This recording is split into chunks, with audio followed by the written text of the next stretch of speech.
Okay, let's talk about Noah's Ark. We all think we know the story, right? But what if the version we have in our heads is, well, just a miniature? Today, we're diving into the true epic scale of the Ark. And honestly, the numbers might just shock you.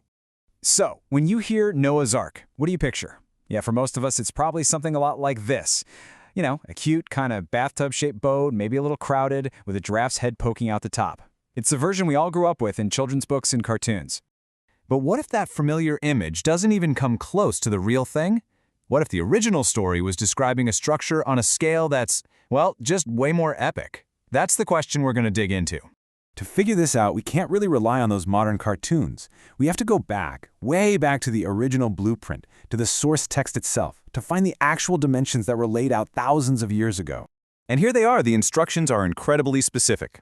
300 cubits long, 50 cubits wide, and 30 cubits high.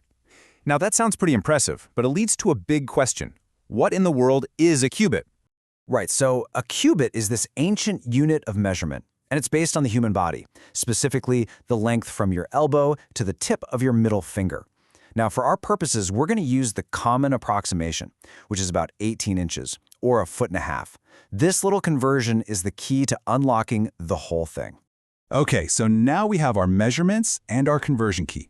It's time to do some simple math and translate these ancient numbers into units we can actually picture in our heads. And when you do the math, wow, it's pretty astonishing that 300 cubits in length becomes 450 feet. The width, 75 feet. And the height, 45 feet. All of a sudden, that little bathtub boat is starting to look a whole lot more like a colossal vessel. Let's just let that one number sink in for a second. 450 feet. To really, truly grasp what that means, we need to put it up against things we already know. This is where the scale becomes truly mind-boggling. Let's put that 450-foot length up against some things we're all familiar with, because this is where the numbers really, really come to life. Think about an American football field. From one goal line to the other, it's 360 feet long. The Ark, at 450 feet, wouldn't just fit on the field, no way. It would stretch from deep in one end zone all the way past the other. It's substantially longer. The comparisons here are just stunning. A school bus is tiny next to it. It actually dwarfs a Boeing 747 jumbo jet.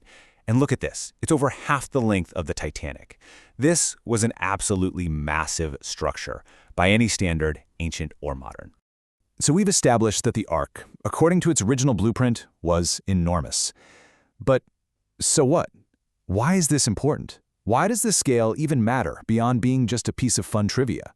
Because it completely reframes the entire story. This wasn't a small family in a little boat.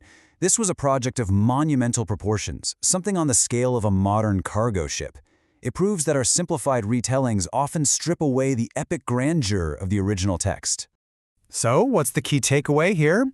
By going back to the original blueprint, we've seen how the true, immense scale of the story has been kind of downsized over time, and it's lost some of its incredible impact along the way. And that leaves us with a final thought. If our image of something as famous as Noah's Ark has been so dramatically scaled down, what other stories, what other historical events, what other ancient wonders are far grander, more complex, and just more epic than we currently imagine?